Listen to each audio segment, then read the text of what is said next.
Hello! In this video I will show you how to set up VPN on NOTHING CMF Phone 1. So you have to start by opening your Google Play Store, then click on search bar and type in Turbo VPN and click search. And now select this application and click install.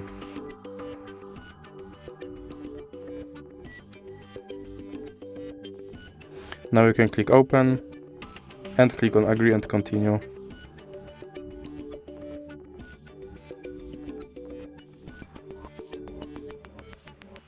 Now you can close this ad and then click allow and click consent. Now you can click on this button to start VPN and click OK. Now you can close this ad, and as you can see, now I'm connected to VPN in Canada.